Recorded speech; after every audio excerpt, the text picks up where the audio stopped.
The launch of Fallout 76 was a disaster. From unforgivable bugs and data breaches to collector's edition items that were the very definition of the words false advertising, the once-lauded series went from controversy to controversy after the launch of its first MMO. The game, according to most, was dead on arrival. It was rough when we launched it. I was one that got a nylon bag rather than an actual canvas bag. The player versus player was quite extreme. It was very tricky to enjoy. We knew when we launched that our work was just beginning. But 4 years later, much to everyone's surprise, Vault Dwellers are still emerging. And not only are they still actively and obsessively playing, but they're doing some extremely weird things. We would have an initiation ceremony where we would all fight naked and beat the new member to death and then eat them. There was a rehearsal where Rad Scorpion actually killed Juliet. Some of the most strange things that happen to you are actually never intended because these other players are doing it. If you've got the imagination for it, you can make it happen. From black markets, Shakespeare plays, and full-time courier services, all the way to Roleplaying Cannibals, I wanted to get to the bottom of why Fallout diehards are not only still playing the once ridiculed game, but why their 76 obsession is taking the MMO further than was ever intended. This is the inside story of the weird and wonderful fans still playing Fallout 76. You know it's true. No one else gonna love you like I do. No one else.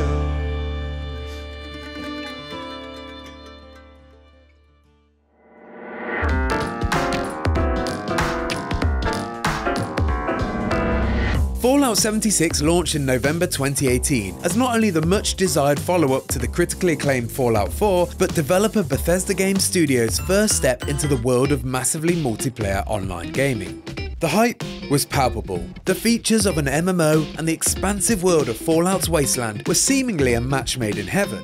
Unfortunately though, the launch didn't quite pan out as Bethesda had hoped. The internet thinks Fallout 76 looks like doo-doo, and they're kind of right. Admittedly, the AI in that game is not the best. You've got to deliver on what you promised. We knew we were going to have a lot of bumps. Was it all worth the trouble? Probably not. And that's when I knew I was done with Fallout 76. Fallout 76 was not only riddled with bugs and broken netcode, but perhaps more importantly, it was a lifeless experience that was a far cry from its predecessors. Even when the game was working, it featured a world devoid of NPCs, balancing, and many of the classic Fallout features that fans loved. And on top of that, Bethesda was inundated with controversy after controversy, from issues with items in collector's editions being made from the wrong materials, to data breaches and continual fan outrage. When we launched in November of 2018, all through like 2019, it's just like a blur. We were pushing out patches and updates and hotfixes, and it was just chaos. It was rough when we launched it. We had a lot of problems, and we worked really hard to address the most egregious ones. We're still addressing some today. A lot of things can go wrong, and unfortunately, some things went wrong, right? God. I think I look pretty cool. Yet here we are, 4 years later, and the game is not only still going, but arguably, it's thriving. Despite possibly one of the worst launches in video game history, in 2022 Fallout 76 has a passionate and dedicated community. And with 9 seasons of content and 3 huge updates, including the hugely popular Wastelanders update that finally introduced human NPCs into the world, it's clear to see that Bethesda has no intention of giving up on their community of Wasteland survivors. Most games that come out with some of the problems we had, the community does not respond the way ours has. If people come to the game now and see what's going on there, they'll be surprised. But what is Fallout 76 actually like in 2022? I felt obliged to do a little investigating, and after a brief Twitter call out for Fallout 76 fans to step forward, I was shocked to see the outpouring of dedication from an extremely hardcore fanbase. I heard stories about Shakespeare plays, insane camp builds, rare weapon trading on black markets, and even Roleplaying Cannibals. Not only did people love this game, but they were desperate to tell me about it. I had previously played Fallout 76 at launch, but like many others, I didn't last very long. But this unabashed passion piqued my interest, so I reinstalled and stepped back into the Wasteland.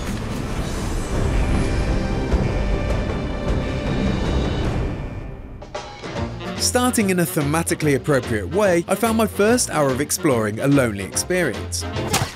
I began wandering, trying to find anything similar to the stories that I'd been told, but it quickly became apparent that I needed a guide. And one early outreacher immediately sprang to mind. Willsy UK, real name Matt, was one of the first responders and conveniently based in my time zone. But more importantly, he's a huge fan of Fallout 76, putting well over 2,000 hours into the game at this point. I booked 2 weeks off work for it, expecting great and fantastic things. I even called in sick for one of the days as well, because I was enjoying it that much. But yeah, I was there from launch. I'm not gonna lie, I was very apprehensive. One of the alarm bells was with the pre-order kits. I was one that got a nylon bag rather than an actual canvas bag. Seems like we'll have to continue to pack our own go bags for when the world ends. And then IGN brought out a review of the game. Fallout 76 fails to do any of it well enough to form an identity. And I was like, I'm guessing somebody's not played Fallout before. And so when I jumped on it, I was like, I should have trusted the review. Beforehand, you could feel the real absence of NPCs. When the Wastelanders come out and they announced, obviously, NPCs were coming back and Foundation, everything changed.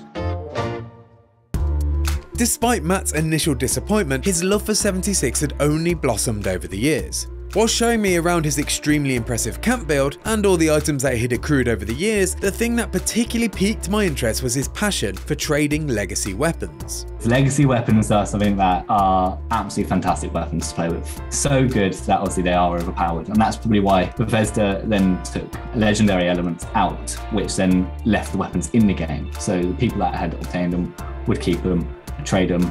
If you destroy it, it's gone forever. So there's only a limited number because these were random rolls. Not everybody had one.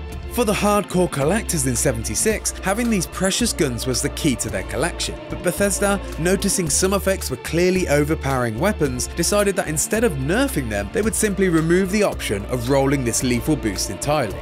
This created scarcity, and then rarity. But rather than the legacy guns disappearing forever, the community began to establish a shady marketplace for these desirable weapons. It was unintended how powerful they were. It's not a problem in a single player game if somebody has something that powerful. In a multiplayer scenario, when we have weapons like this in the game, it really does make the experience for other players not as fun or cool, because like you have these situations where like players go in to participate in an event, someone rolls in with one of these legacy weapons and it's just like they one-shot everything. We get a lot of feedback from players that don't have them, like they don't like it. A lot of our players want them removed. We are paying attention to that. They are collector's items, and the nature of us removing them from showing up in the game makes them more rare. The longer the game goes on, in some ways, the more rare these things become, right? At this point, I just wanted to see one of these legacy weapons for myself. Matt, an owner of 3 of these beasts, kindly agreed to show me his collection. Oh my god. Matt, up here. Hello. Hello. Hello. Nice party hat. What? Thank you, thank you. So, what is this place? So this is one of my camps with a very controversial name. I'm sorry about that. Let's see what we're really here for. Okay. Where's these weapons? So here is conveniently placed for you the God Roll Blooded Explosive Gatling Plasma. The one that everybody loves and hates. Mostly love it when they've got it, hate it when they don't. Let's see this thing in action. I want to see this puppy roar. Well, it's convenient that we're here because there's a few feral ghouls over in the city across, so we'll head over there with it. Yeah, that worked. Yeah, so that is just what it does. It blows things out of the ballpark. The bigger the enemy, the kind of crazier it gets. So over here should spawn a Myra Queen. And she's nasty. Here she comes. Light her up. Alright, let's go.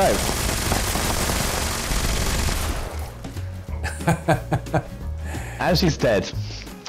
Yeah. So pretty impressive. Absolutely. If say we were to come across another one and use a different weapon, it would take considerably longer to be able to get this one down. The explosive Gatling plasma was no joke, making extremely light work of anything that it encountered. But as time progressed, the risk of breaking or accidentally scrapping these weapons increases, and so their availability is becoming increasingly rare. And replacing a lost weapon is a huge challenge. You'd have to grind for hundreds of hours just to collect the currency you'd need to persuade a collector to part with one. So while exploring another of Matt's camps and taking a lovely break in his neatly positioned jacuzzi, I decided to ask how he got into legacy trading in the first place. So my legacy journey kind of started about 8 months ago. I had no idea that I had a legacy in the first place. And I was on Discord Marketplace for Fallout. I was like, oh, I'm looking for a scout mask. And somebody said, okay, I'll come see what you got. Seconds in, they're like, yeah, okay, I'll give you the scout mask, because it was quite a rare item anyway, but you can still get it. And he said, but I want this. I was like, okay, sure. I gave it to him, not realizing that it was actually a legacy weapon, because I knew nothing about legacy in the game, and walked away. And I got a message from him saying, oh, you realize that weapon was legacy? And I was like, there's legacy weapons in Fallout? He said, yeah, and it's probably one of the best that you can get. And I was like, oh, well, can I trade it back? He was like, no chance. So I then went on a bit of a legacy hunt. The rarity of a desirable item inevitably brings out the worst in some, from playful deceit all the way up to real-world profiteering.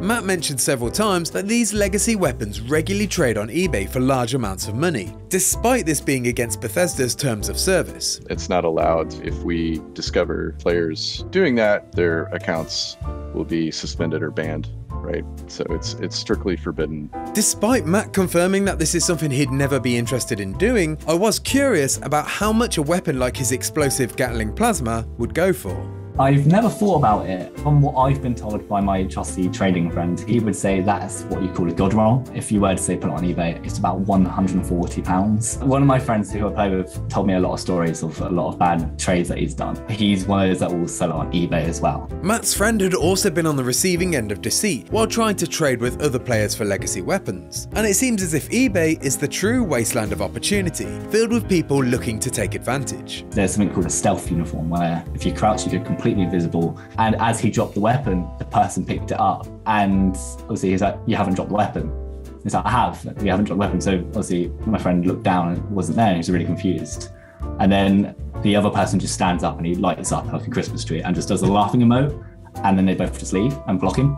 But this is a weapon that was worth about £90 to £120 if you were to do it on eBay. After an influx of fake buyers looking to take advantage of people, the trading community decided that enough was enough. Matt told me about a certain selection of fans who've created a more noble system, gathering and training honourable players looking to not only help rare weapon merchants, but to actually police these trades. The second they came out, you just saw everybody either put them in their vendor at the highest caps and whatnot, or people were creating PlayStation groups for trade and doing trade only with materials such as flux and steel. And then obviously a business kind of come out of it with a courier service, which is something that is wild, unique, and I don't really know if it's like allowed. I asked Matt if he could arrange for me to meet one of these couriers so I could find out a little bit more about them. A date was set, but while waiting for my face-to-face meeting, I decided to dig into another side of the 76 community that had come to the forefront. Gamers who not only entered the wasteland, but became the wasteland.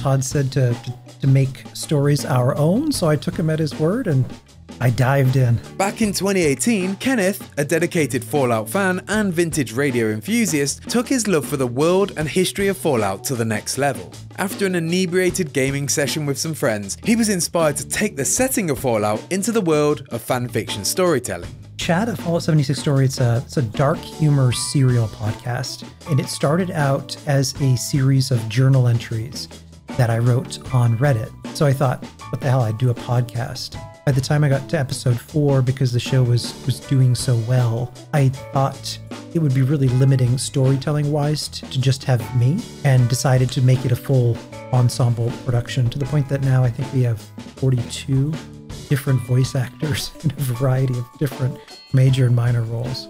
I was robbed by some jackass and then the responders bagged me. Yeah, you do have the kind of face that deserves to be shot and teabagged. I think because it has that perfect mix of old school Americana feel with a really compelling open world space where you could tell your own stories, create your own characters, and then do it again and again and again. In the early days, PvP was on.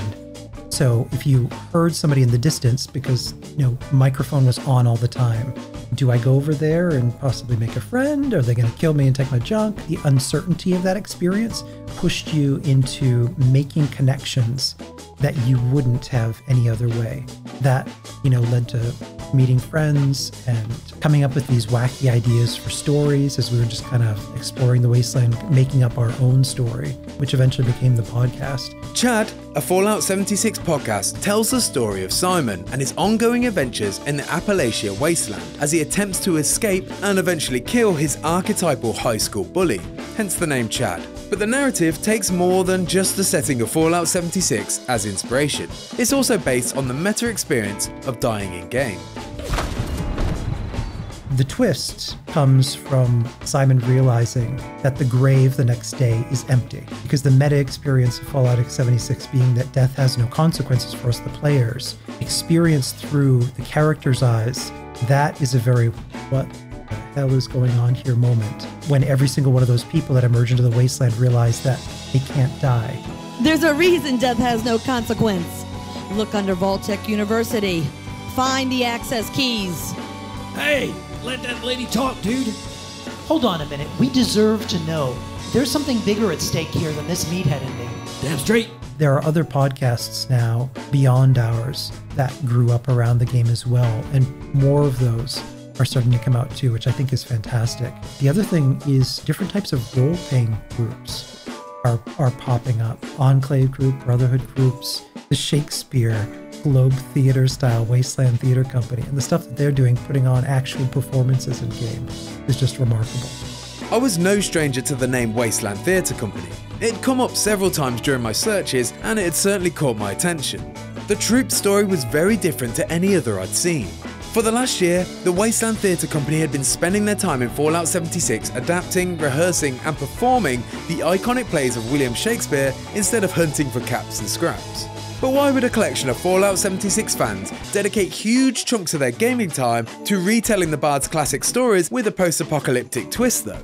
I had to know, so I got in touch with North, the creator and instigator of the Wasteland Theatre Group, to find out how this all came to be. Here on this stage, on the anniversary of the bombs falling on our world, we bring back the arts, and with that, we bring back life. So we're going around looking at everybody's camps, and somebody had built a movie theater. I was inspired by the movie theater and started building it like physical theaters, like for live performance, and started off just with sort of static scenes from famous plays or pop culture. A Clockwork Orange, for example, we'd have them all set up in their straight jackets and bowler hats. As we continued playing, we started dabbling into the thought of doing an actual live performance in game, and what would that look like? A plague or both your factions. The jump from creating pop culture scenes to performing Shakespeare in a post-apocalyptic wasteland is certainly an odd one, but North went on to rationalise how it all came together for him. That universe is so incredible, and it really lends well to what we're doing now as the Wasteland Theatre Company. The survivability of arts and culture, and basically that's our expression of humanity often, is through arts and culture. Much like the Chad podcast, the Wasteland Theatre Company was not only inspired by real-world storytelling, but how our real-world culture is portrayed within Fallout 76. Despite the times, there's in-game evidence that art wants to survive, with the idea that when humanity is at its lowest, we look for what it is to be human to carry us forward. In this particular case, it's the timeless storytelling of William Shakespeare. Oh, Romeo, Romeo, wherefore art thou, Romeo? We throw it out to the community, and hopefully from that we'll get, and we are getting people who say, can I try acting? We're like, absolutely, right? Like, it doesn't matter if you've never done it before or if you're a professional Shakespeare actor. This is the best place for a brand new person who might be afraid of public speaking to come in and do it and try it out, because we have zero judgment. Number one, this is for fun, right? I decided to put this to the test. North kindly agreed to let me audition, in-game, for a role in the company's upcoming production, A Midsummer Night's Dream, which would be performed in their new, custom-built theatre. This is the theatre in the Mire. Beautiful. It's loosely based off Regent's Park Theatre in London. Okay. Loosely. It being an open-air theatre and Regent's Park being an open-air theatre as well. Is that the only connection? Yes. Before my audition took place, North showed me around the impressive building, pointing out every theatre nut and bolt that you'd expect, even down to the operational and operated lighting booth. I'd also got to meet several members of the cast who had been with the Wasteland Theatre company since their earlier performance of the Scottish play. The way he's so organized, his scripts, he does all of his research, he just encompasses all of the characters, all of the lines, even if he has to consolidate different lines and, you know, with different characters, he just gets the entire story told in just such a beautiful way. I was impressed with not only the work being done here, but the passionate team that North had assembled. I started imagining the difficulties of recruiting gamers in a predominantly violent online game with the only lure of reciting 16th century plays. I later found out that the team's galvanized determination was ironically down to a popular Fallout content creator's negative reaction to it all. We had a photo of us all dressed up in a static scene for Les Miserables. And so he retweeted that and said, "Theater in Fallout. This is so wrong. This is a Mad Max world. Nobody would have time for theater. This is why I hate 7.6, because you would never see this in any of the other Fallouts." That kind of attitude. And that actually got us thinking on a philosophical level, right? Like, wait, yeah, theater survives conflicts. Theater is alive in conflicts, right? And when there's a war, there's often soldiers doing theater performances to keep a sense of their humanity in a terrible place. Not everybody has to be a raider or a Brotherhood of Steel or a soldier of some sort. There can also be artists and artisans and poets in the Wasteland, and there are. In a way though, the dismissive content creator had a point. This was still a Mad Max-like world, filled with unpausable danger, and rehearsing and performing on live servers adds extra jeopardy to their performance. In Romeo and Juliet, we did have a random, right in the closing scene, Romeo and Juliet they just end their lives together on this bed, and Friar Lawrence is giving his big speech about all of the different pieces coming together, you know, Shakespeare, all the big pieces coming together, and all of a sudden this guy jumps into the middle of the stage with a machine gun and like gas masks, totally not in one of us. He's looking around like this. He sees what's happening, and he went and he sat in the audience. And then as soon as we took our bows, he was like, "Oh my God, I know you guys. You do Shakespeare." Anytime somebody loads in, it's going to respawn enemies, so you have to have somebody patrolling the perimeter, ready to deal with those so that they don't attack the actors or spectators. In Romeo and Juliet, we had quite the problem with red scorpions. There was a rehearsal where a rad scorpion actually killed Juliet, unfortunately, because he wasn't wearing any armor. Our actors are in the moment, as they say in the theater business. They're in the moment. The show has to continue. The show has to go on. North was right. The show does have to go on, even when, as you'll see, you're serendipitously interrupted during your audition, which it was now time for. All right, are you prepared for your grand audition? I think so. I know I've committed the words to memory, at least. This is Act 3, Scene 1. You will be auditioning for the role of Moth, and I will purge thy mortal grossness, so that thou shalt like an airy spirit go. Peas blossom, cobweb, moth, and mustard seed. Ready. And I. And I. And I. Where shall we go? And pluck the wings from painted butterflies to fan the moonbeams from his sleeping eyes. Nod to him, elves, and do him courtesies. Hail, mortal! Hail! Hail! Hail! Beautifully done. What was that running past me just then? Excuse me, I'm auditioning here. Have a bit of respect. I must say that there were 2 individuals interested in the role of Moth. Okay. So you'll be up against the other individual, who happens to be our lighting tech. Oh no. And fortunately for you, our lighting tech is required to do the lighting. Yeah.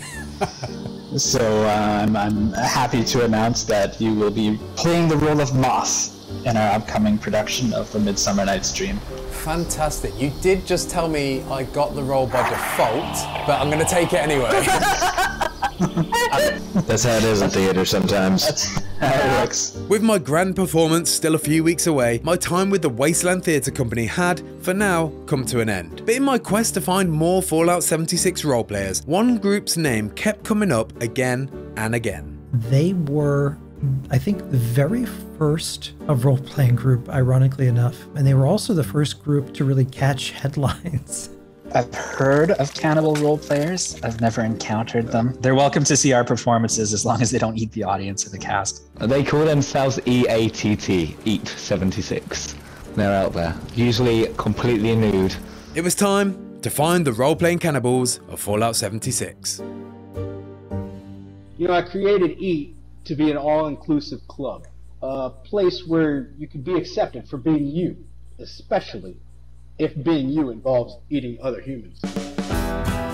Back in 2019, the establishment of Appalachian Taste Testers, or EAT for short, began to catch headlines for their unique approach to playing Fallout 76. So much so that executive producer and all-round face of Bethesda, Todd Howard, even acknowledged them. This group of cannibals in the game that they have this community that if you become a cannibal, they help. I saw that headline. I started reading. I was like, which way is this story gonna go? Yeah. EAT had a very simple mantra: meet friends and eat people. My immediate thought was like, oh, finally somebody's really putting the cannibal perk to good use.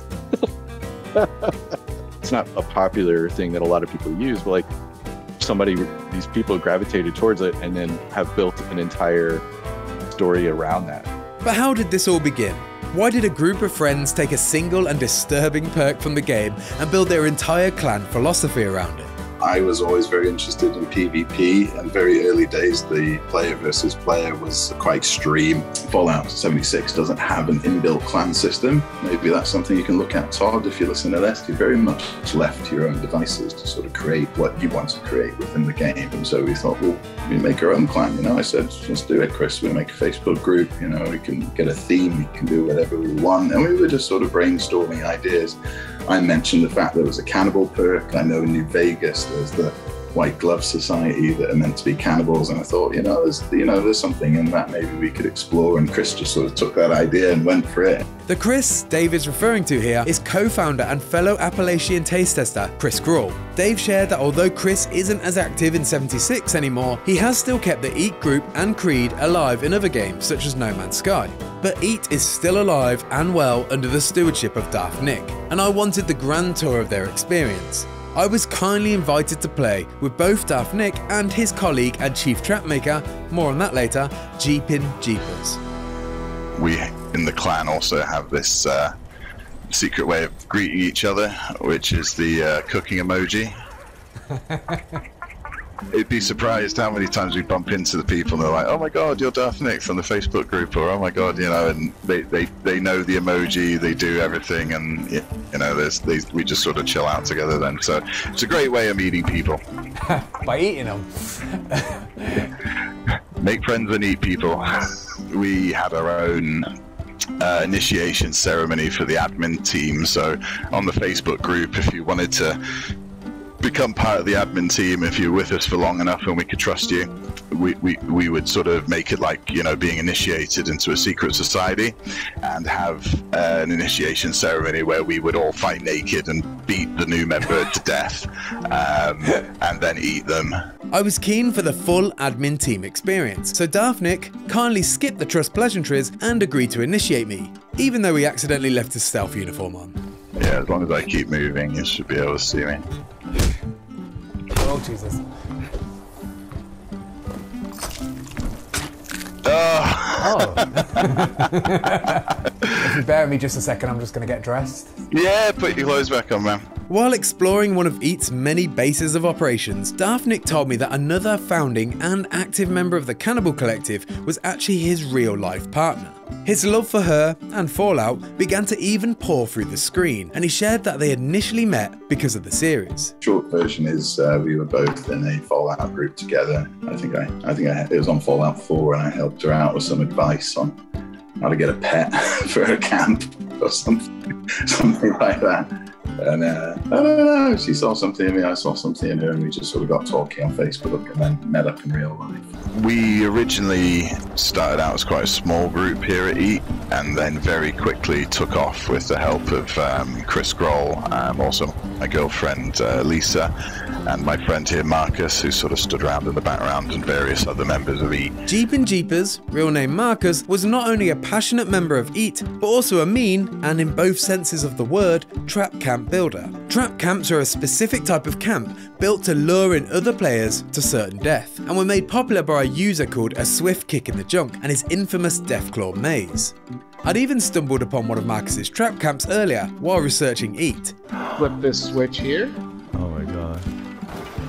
And incinerate the victim. It's important to note that I didn't know that was Marcus at the time. In fact, I had no idea what was going to happen when Marcus kindly invited me to have a look at one of his builds. Hello, welcome to the Ultralux Bank of Appalachia, the highest rated financial institution in all of Appalachia. Here at the Ultralux Bank of Appalachia, we're committed to rebuilding America. Do you have a business you'd like to start? Do you need your weekly bullion restock? Well, come talk to me and I can get you the caps you need today. Oh, thank you for that amazing introduction. What a wonderful establishment you have here. Why, thank you. Now, as I said, we are the highest rated trap base in all of Appalachia. Whoa, you appreciate your visit, and we hope you enjoy your final resting place.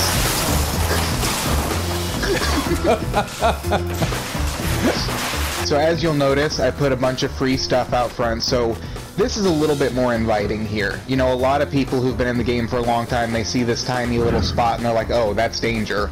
But when you lure them into this first part, and then you give them free drinks, and then you've got free ammo over here, it makes it feel a little more welcoming, you know?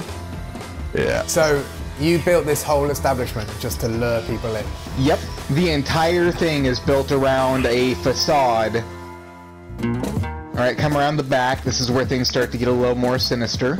And this is where the true hidden nature of EAT comes to, Oh yeah, we should see the secret. This is a secret EAT meeting room. Alright, this feels intimidating walking in here. That's the whole point. It's supposed to feel like you're walking into a cult meeting room. So I designed these chairs specifically with the antlers so that when you sit down, they're around your head, which if you're familiar with Cannibal and like Wendigo lore, antlers are often used to represent cannibals. Ooh, Alright, so this is my holding cell / torture chamber. Oh my god. Again with the torture chamber? Oh my god, the first time I met him, he was like, hey, wanna come see my torture chamber? And he built this whole f***ing camp, and I was like, oh wow. The EAT faction took their lore seriously, but never at the expense of having fun. Their passion for maintaining their characters was surprisingly wholesome, and ultimately, the role-playing was not only the driving force for their creativity in 76, but their tool for attracting others to play with them. It's something that's beautifully ironic when you consider that real-world cannibals are infamously not great with newcomers. In any other game, that experience would be, you know, on the receiving end, something that the player, you know, wouldn't like. But I think once they realize, like, once you're on the receiving end and you realize, like, you're now a character in somebody else's story, it flips the switch in their head. It's like, oh, this isn't like a negative moment. This is cool. Like, we're creating a story together now, and I just happen to be the guy that got eaten. But, you know, it's still a story, and it's a story that they'll walk away and tell their friends, right? One thing people don't give this game credit for is the infinite roleplay potential. Like, games like Fallout 4 and stuff, yeah, you can roleplay with the NPCs a little bit, but at the end of the day, it's not, you know, it's a dead end eventually. Whereas with this game, you're playing with real people, and so there's unlimited potential of things you can do, things you can come up with. If you've got the imagination for it, you can make it happen. Meeting EAT, along with the Wasteland Theatre and the team behind the Chad podcast, really shone a light on how wholesome the community has become. Perhaps once dismissed as gluttons for punishment, these players not only love Fallout 76, but had found their own personal ways to thrive with it. My time with EAT was up, but it was now my chance to meet the courier that the legacy fanatic Matt promised to introduce me to. And with this encounter came another unique story and fascinating roleplayer dynamic.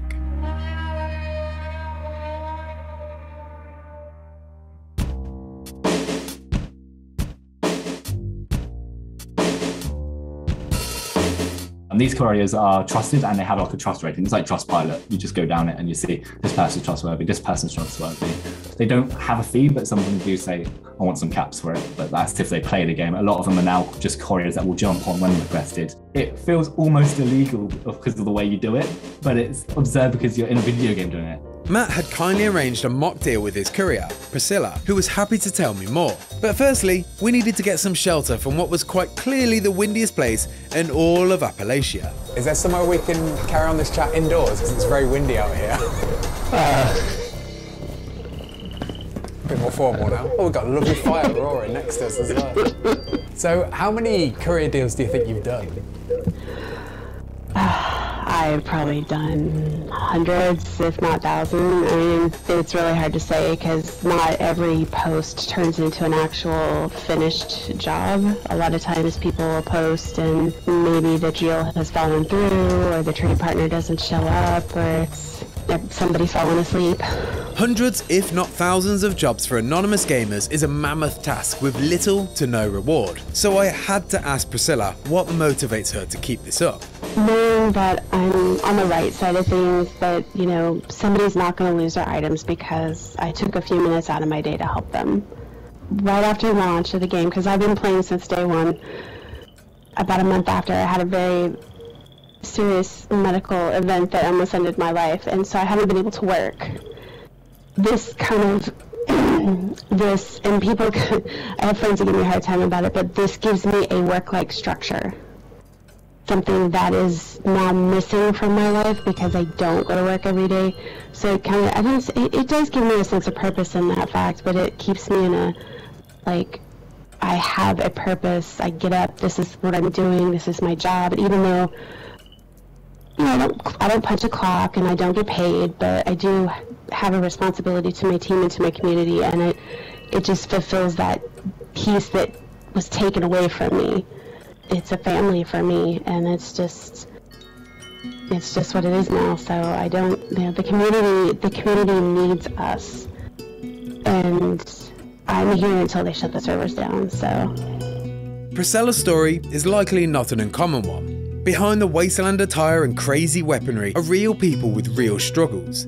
Earlier on I spoke to Kenneth about the Chad podcast, but Kenneth also spearheads something far more valuable to the community, a charity drive called Fallout for Hope, for which he does incredible work to help people in need. Fallout for Hope started in December of 2020. Some people in the community have needed some help. Doc C.J. Martin was a really well-known role player in the community. He was hurt in a fire, getting his family to safety. Severe third-degree burns. Desperately needed help, not just to repair the damage of his home to make it safe again, but also, you know, had medical bills. We helped out a paramedic that we know in the community, and she got herself into some dire financial straits because of complications with COVID. Like, so we were able to help her. And I started to think about, if the community is able to help, you know, one or two people, what would happen if the entire community everywhere, worldwide Fallout gamers, regardless of where they're from, mobilized for a single cause, and all of us in one voice standing up for something. Because we are a social game, we create the opportunity for people to share their stories and kind of empathize with others. We are fortunate as developers that the types of people that gravitate towards our game and the things that our game provides, like it's the same kind of people that are not just interested in helping people inside the game, but interested in helping people outside the game too. The Fallout community is ridiculously wholesome. You have two roads, essentially, whether you're walking out of Vault 101, whether you're walking out of Vault 76, and you either pick a dark road or you pick a lighter road. Choosing to make a difference and believing that starts as soon as people realize that you can make change in the world, but you can't do it alone.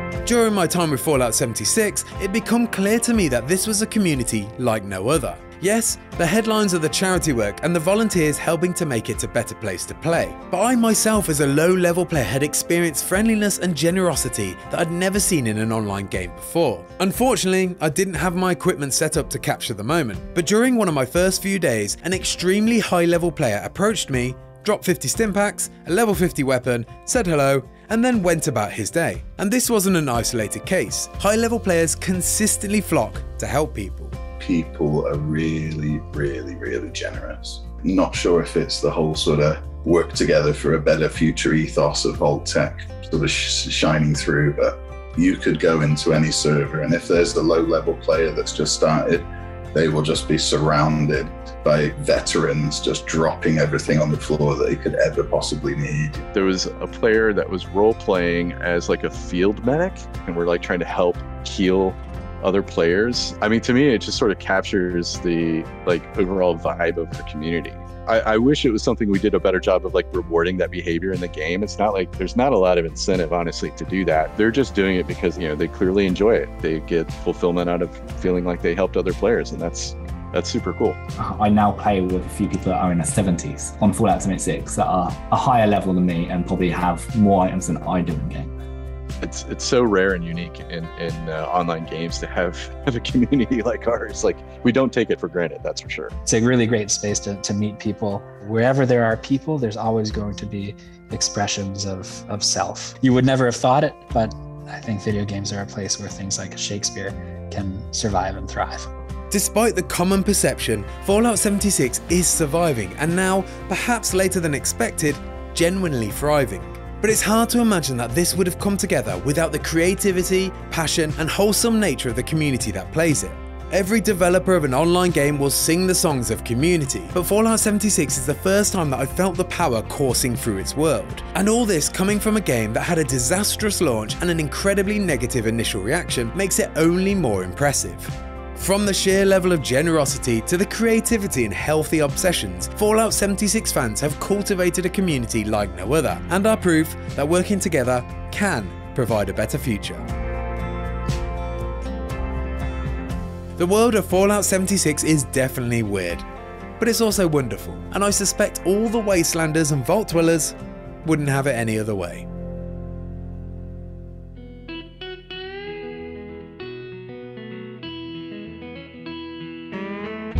Peasbottom, moth, mustard seed. Nod to him, elves, and do his courtesy. Hail, mortal! Hail! Hello. As you'll notice, I'm a level 2, so I'm just trying to learn the world. And please talk to me. Alright. Alright, see you later.